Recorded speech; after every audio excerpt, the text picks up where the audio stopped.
আল্লাহর নবী মা ফাতেমাকে বিয়ে দিলেন আলীর সাথে। কার সাথে? আলীর বাড়ি, টাকা নাই, পয়সা নাই, আলীর একটা ঘর পর্যন্ত নাই। আলীর সঙ্গে বিয়ে দিলেন। আল্লাহর নবী ডাক দিয়ে কয়, মা ফাতেমা, তুমি কি জানো মা কার সঙ্গে তোমাকে বিয়ে দিছি? আমার আল্লাহ পছন্দ করেছে, তোমার বিয়ের ঘটক হলো আল্লাহ। বিয়ের ঘটক কে? মা ফাতেমার বিয়ের ঘটক আল্লাহ।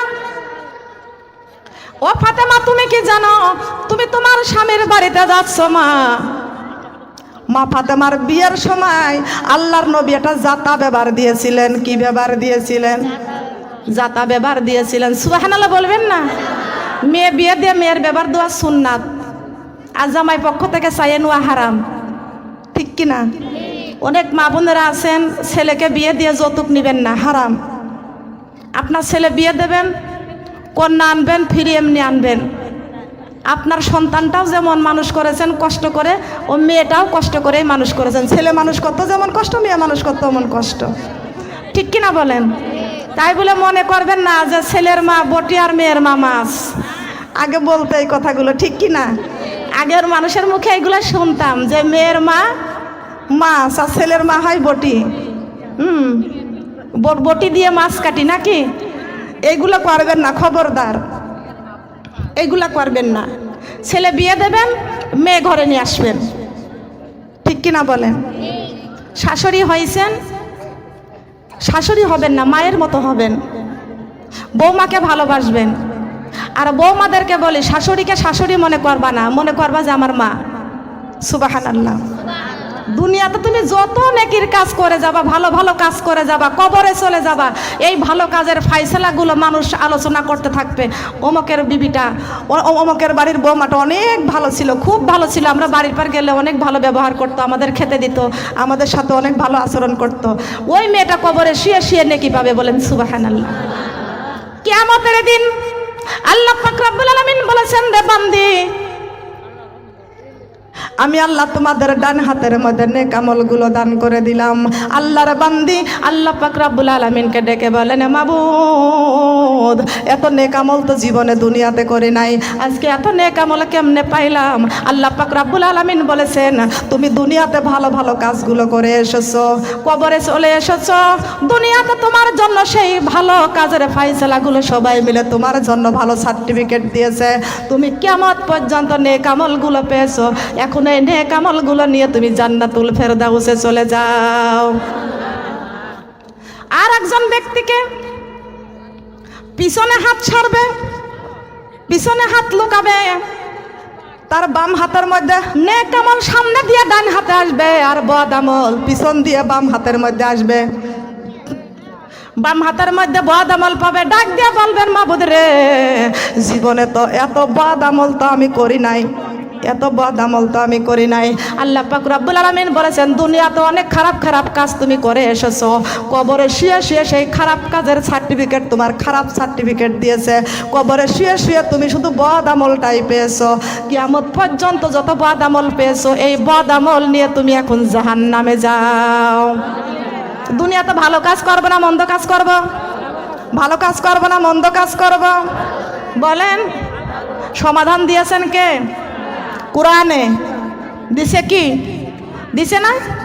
সমাধান নেব কিসের সাথে, কিসের কাছ থেকে? বলেন। সমাধান চাও যদি জীবনে মরণে, ফিরে চাও খুঁজে নাও, চোখ রাখো কোরআনে, ফিরে চাও খুঁজে নাও, চোখ রাখো, ফিরে চাও খুঁজে নাও। সমাধান চাও যদি জীবনে মরণে, ফিরে চাও খুঁজে নাও, চোখ রাখো কোরআনে, ফিরে চাও খুঁজে নাও, চোখ রাখো, তবে পাবে সুখ শান্তির ঠিকানা, তবে পাবে সুখ শান্তির ঠিকানা, যদি মেনে নাও তুমি মনে প্রাণে। সমাধান সমাধান চাও যদি জীবনে মরণে, ফিরে চাও খুঁজে নাও, চোখ রাখো কোরআনে, ফিরে চাও খুঁজে নাও।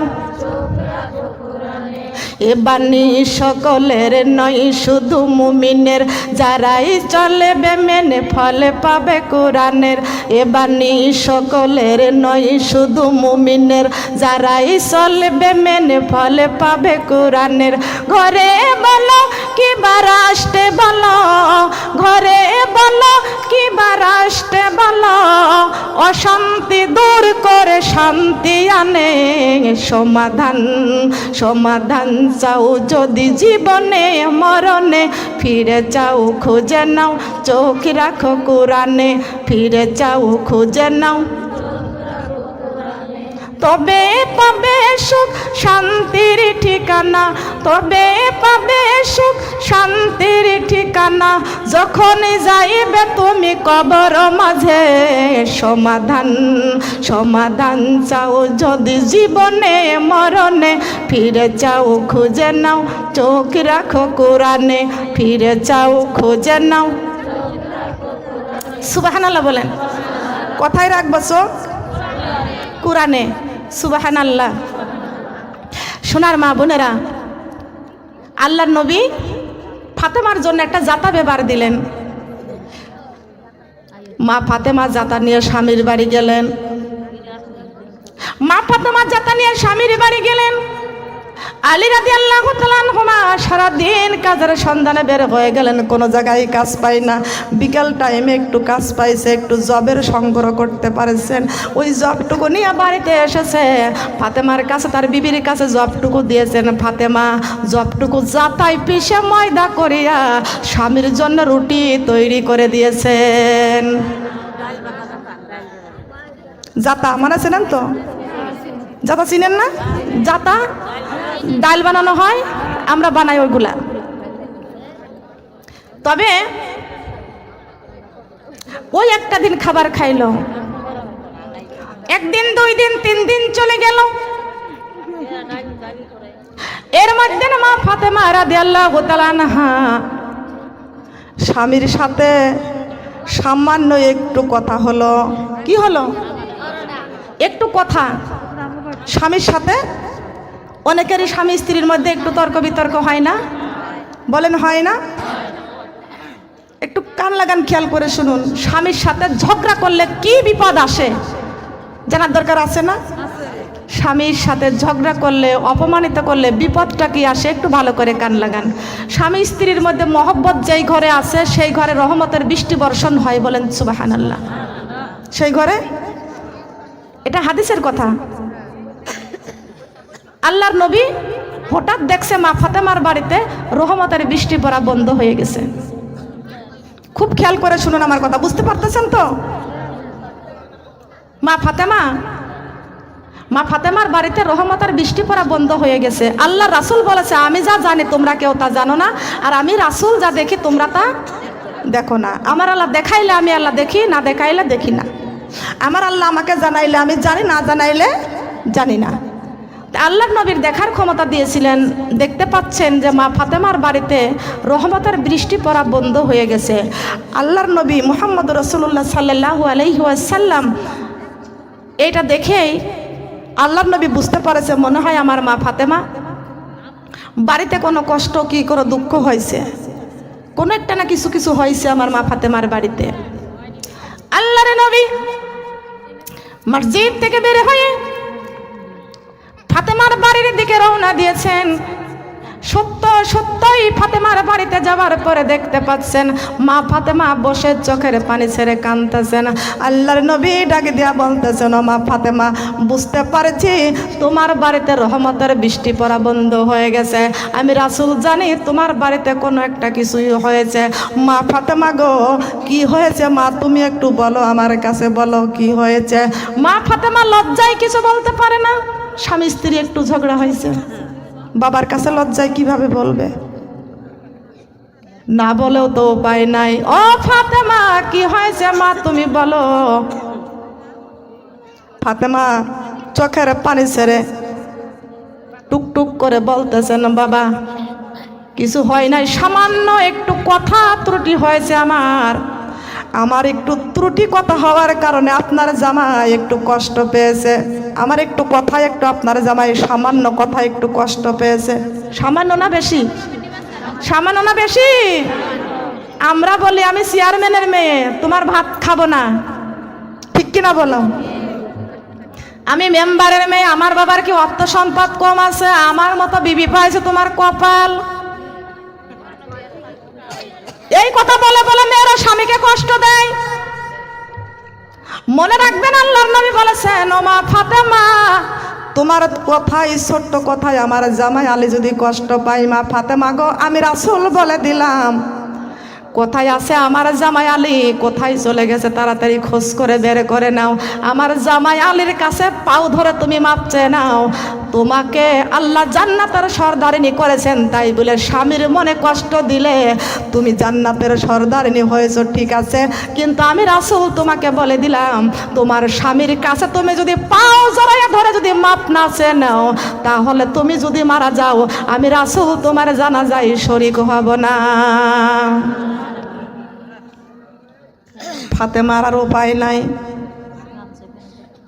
জলদি করে ফাতেমা উঠলেন, বুরকা পরলেন, পর্দা করলেন। ফাতেমা ঘর থেকে বের হয়ে গেলেন, স্বামীর তাল্লাশে গেলেন, কোথায় আছে আমার স্বামী।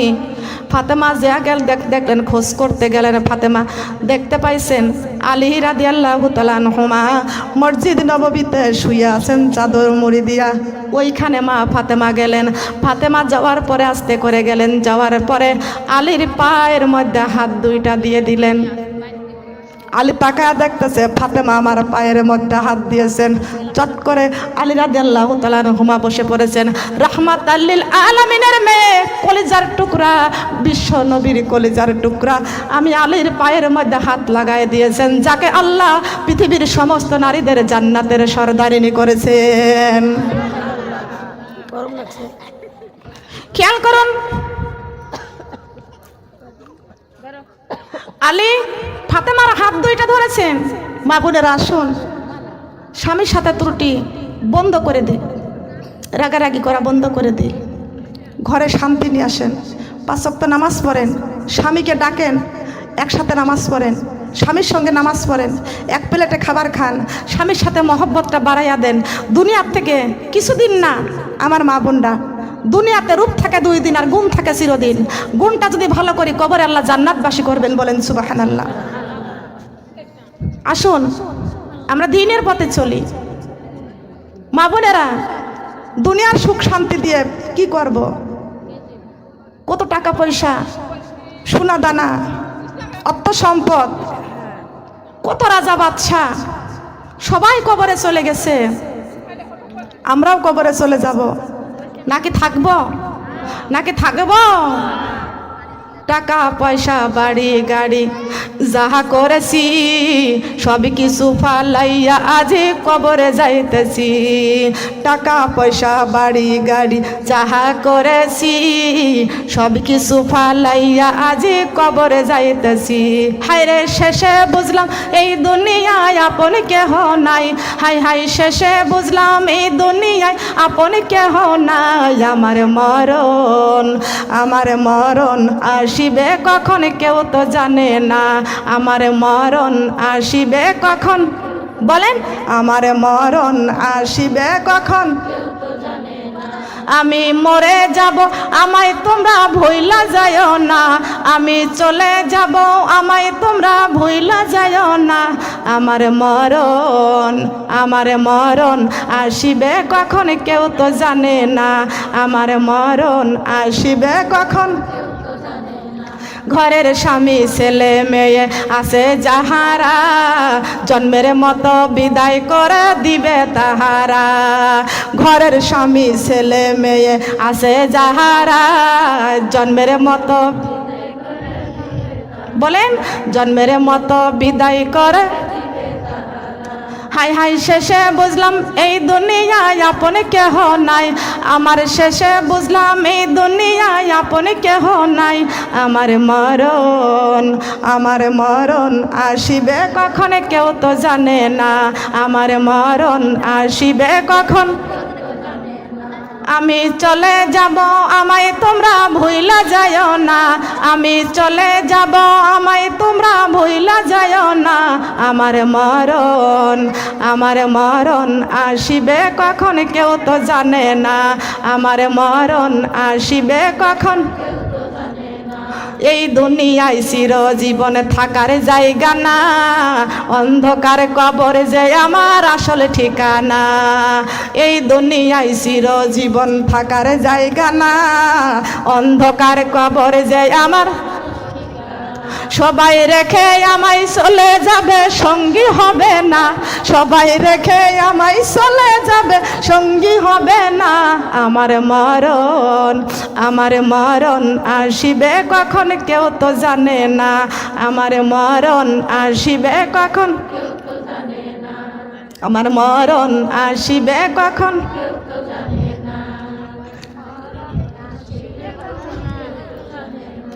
আগের মতো চোখে আমি দেখি না তেমন, চোখ জানি হয়ে গেল কেমন কেমন।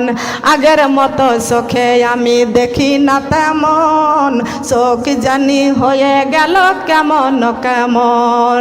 কেউ জানে না চোখে আমার কি হয়েছে, কেউ জানে না চোখে আমার কি হয়েছে। আমি জানি আমার মরার চিঠি এসেছে, আমি জানি আমার মরার। আগের মতো হাঁটতে আমি পারি না তেমন, শরীর যেন হয়ে গেছে কেমন কেমন। আগের মতো হাঁটতে আমি পারি না তেমন, শরীর যেন হয়ে গেছে কেমন কেমন। কেউ জানে না আমার নাকি কি হয়েছে, কেউ জানে না আমার নাকি কি হয়েছে। আমি জানি আমার মরার চিঠি এসেছে, আমি জানি আমার মরার। কথা বলেন ঠিক কিনা মা বোনেরা? খেয়াল করে শোনান গো মা, মাথার মধ্যে চুলগুলো পাক লেগে গেছে, আগের মতো চোখের জ্যোতি নয়। গালের দাঁত কয়কান্ত খুলে খুলে পড়ে যাইতেছে, আগের মতো হাঁটতে পারি না, মাজাগুলো সোজা করতে পারি না, বিষ ব্যথায় ধরেছে। আগের মতো শক্তি নাই, কখন জানি মালাকুল মউত আজরাইল চলে আসবে। আল্লাহর নবী ডাক দিয়ে কয়, ফাতেমা গো, তুমি তোমার স্বামীর কাছে মাপ না চাইলে আমি রাসূল তোমার মৃত্যুর জানাজায় শরীক হব না। ফাতেমা বাবার কথা শুনে স্বামী আলীর পাও দুইটা ধরেছে। কার পা? স্বামীর পা ধরেছে। আমরা হলে কি করতাম? আমি মেম্বারের মেয়ে, আমি চেয়ারম্যানের মেয়ে, বাবার অর্থ সম্পদ কি কম আছে? খাট ভাঙলে খুঁড়া আছে, তোমার চাইতে ভালো আরো আছে নাকি? তাহলে আর ফাতেমাকে আলীর ঘরের থেকে নিয়ে অন্য ঘরে দিত না, ঠিক কিনা বলেন? মেয়েদের ধৈর্যই আল্লাহ জান্নাত দিবেন। কি দিবেন বলেন? মেয়েরা যত ধৈর্য ধারণ করবেন তত আল্লাহ জান্নাতের দরজা খুলে দিবেন। বলেন সুবহানাল্লাহ। মেয়েদের ধৈর্যের ভিতরে জান্নাত। কথা বলেন ঠিক কিনা? তবে স্বামীকে গালিগালাজ করতে পারবেন না, সামান্য একটু ত্রুটি কথা। ফাতেমা স্বামীর পা দুইটা ধরেছে, আলী রাদিয়াল্লাহু তাআলা আনহুমা উঠে বসে পড়েছে। বিশ্বনবীর মেয়ে আমার পাও ধরেছে। হাই রে হাই, জান্নাতের সর্দারিনী ফাতেমা আমার পাও ধরেছে। ফাতেমা, আলী ফাতেমার হাত দুইটা ধরলো, তার বিবির হাত ধরলো। বিবি রে, তুমি কেন আমার পায়ের মধ্যে হাত দিয়েছো? তুমি তো রাহমাতাল লিল আলামিনের মেয়ে। ও বিবি, তুমি আমার পা ধরো না। স্বামী খুশি হয় না বেজার হয়? বলেন। স্বামীর কাছে একটু অপরাধ করলেন, স্বামীর পাও ধরলেন, মাপ চেয়ে নিলেন, দেখবেন স্বামীর আরো মহব্বতটা বেশি হবে। কথা বলেন ঠিক কিনা? স্বামীর মহব্বত বেশি হবে না? বেশি হবে না কম হবে? আলীর মহব্বত বেশ আরো বেড়ে গেল। আলী রাদিয়াল্লাহু তাআলা আনহুমা ফাতেমার কপালটা নিয়া এত খুশি হলেন, ফাতেমার কপালের মধ্যে একটা চুম্বন করে দিলেন। বলেন সুবহানাল্লাহ। ফাতেমাকে নিয়ে বাড়ি চলে গেলেন। চলো যাই, ঘরে যাই, তোমার প্রতি আমার আর কোনো রাগ নাই। আছে নাকি রাগ? আর রাগ থাকতে পারে? ওমা বোনটা খেয়াল করুন, লক্ষ্য করুন, আলী রাদিয়াল্লাহু তাআলা আনহু আর একদিনের ঘটনা। 3 দিন ঘুরতেছে, একটা দিনের মধ্যে কাজ পায় না। হাসাইন আর হুসাইন ক্ষুধার যন্ত্রণায় গলা কাটা মুরগির মতো ওই জঙ্গলের পাশে 2টা ভাই শুয়ে গলা জড়াইয়া ধরে কান্দে আর বলে, ভাই গো, আমার আব্বা কোথায় গিয়েছে, আমাদের জন্য কি একটু খাবার আনতে পারবে না? ফাতেমার কাছে খাবার চাই, দিতে পারে না। আলী রাদিয়াল্লাহু তাআলা আনহু বাড়িতে এসে বলতেছে, দেখতে পাচ্ছে ফাতেমা তার বিবি বসে আছে, বিবি বসে আছে। 3 দিন ধরে কাজের সন্ধানে গিয়েছে, কিন্তু কাজ পায় না কোনো জায়গায়, ঘরেও তো কোনো খাবার নাই। বলতেছে, ও হুসাইনের মা, 1 গিলাস পানি দাও না, আমার পানির পিপাসা লাগছে। ফাতেমা পানিটুকু আনতে গিয়েছে, খুব খেয়াল করে শুনুন, ফাতেমা পানিটুকু আনতে গিয়েছে। আলী রাদিয়াল্লাহু তাআলা আনহুর মনে পড়ে গেছে, 3 দিন আমার ঘরে কোনো খাবার নাই। এখন যদি আমার হাসাইন আর হুসাইন, আমি 3 দিন পরে বাড়িতে আসছি, হাসাইন হুসাইন যদি আমাকে দেখে, আমার কাছে দৌড়ে এসে খাবার চাবে, চাবে কি চাবে না? চাবে না?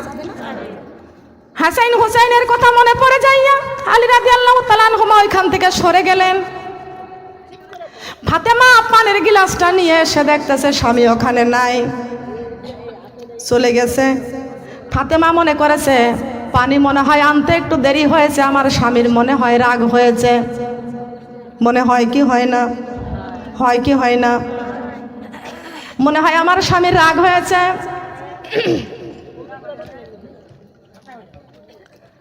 পানির গিলাসটা হাতে করে নিয়ে দাঁড়াইয়া কান্দে। এমন সময় কিছুক্ষণ পরে আবার আলী ওখানে এসেছে, এসে দেখতেছে পানির গিলাস হাতে করে ফাতেমা কাঁদতেছে। ফাতেমার স্বামী আলী জিজ্ঞাসা করতেছে, ও হুসাইনের মা, পানির গিলাসটা হাতে করে তুমি কাঁদতেছো কেন? বলছে, আপনি আমার পর রাগ করে পানি না খেয়ে আপনি চলে গেছেন, আমার পানি আনতে একটু দেরি হয়েছে। আলী রাদিয়াল্লাহু তাআলা আনহু ডাক দিয়ে বলতেছেন, হুসাইনের মা, তুমি শোনো, তোমার পর আমার রাগ হয় নাই, আমার মনে পড়ে গেল, আমার হাসাইন হুসাইনের কথা মনে পড়ে গেল। ওরা যদি আমার কাছে আসতো, যদি খাবার চাইতো, আমি বাবা হইয়া সন্তানের তো খাবারে দিতে পারতাম না, এই জন্য পানি না খাইয়া আমি এইখান থেকে সরে গিয়েছি। কল্পনা। আল্লাহর নবী মুহাম্মদ রাসূলুল্লাহ সাল্লাল্লাহু আলাইহি ওয়াসাল্লাম আল্লাহ জাহান্নাম দেখার অনুমতি দিয়ে দিলেন। আল্লাহর নবী জাহান্নাম দেখতে গেলেন। আল্লাহর নবী জাহান্নামের মধ্যে যা দেখতে পাচ্ছেন, নারীরা ধৈর্য ধারণ করলে জান্নাত, নারীরা সহজে জান্নাত কামাই করতে পারবে।